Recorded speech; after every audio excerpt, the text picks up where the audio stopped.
Inverse of sine function. Does the inverse of sine function exist? Let us find out with the help of sine function. This is the graph of a sine function. We know that if a function is a bijection, which means it is both 1, 1 and onto, then the function is invertible. First, let us check whether sine function is an onto function. As we can see that the range of sine function is from -1 to 1. So, if we consider any point on y-axis within the range, we can clearly see that there is a corresponding point on the x-axis. So, the sine function is definitely an onto function. Now, let us check whether the sine function is an 1, 1 function. For this, we will use the horizontal line test. Draw a horizontal line passing through the curve of the sine function. As we can see, the horizontal line intersects the curve at more than one point. This means that for each value on y-axis, there is more than one corresponding value on x-axis. So, sine function cannot be 1, 1 function. And since the sine function cannot be bijection, so it is not naturally invertible. So, how come we are studying the inverse of sine function when sine function is not naturally invertible? Confused? Don't be. There is a method by which we can make sine function invertible, and this is what we are going to discuss in this video. As of now, we know that sine function is not naturally invertible because it is not a 1, 1 function. So, we can make it invertible by making it 1, 1 function. And this can be achieved by restricting the domain of the sine function.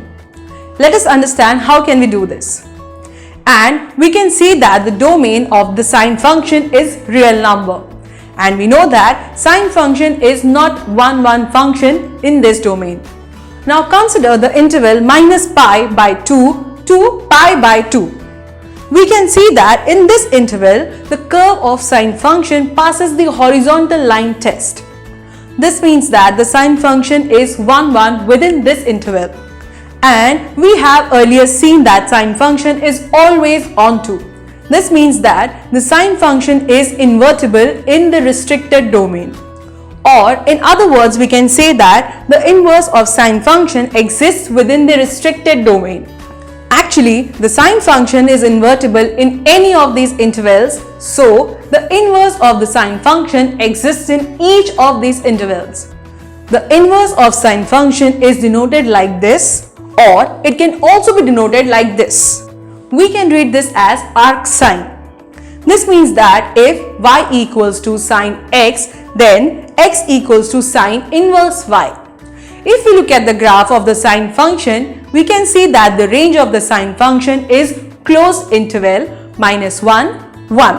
So, the domain of sine inverse function will be closed interval -1, 1.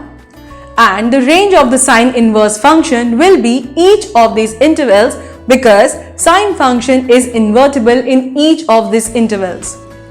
Corresponding to each of these intervals, we get a branch of function, and out of these branches, the closed interval minus pi by 2 to pi by 2 is known as the principal value branch.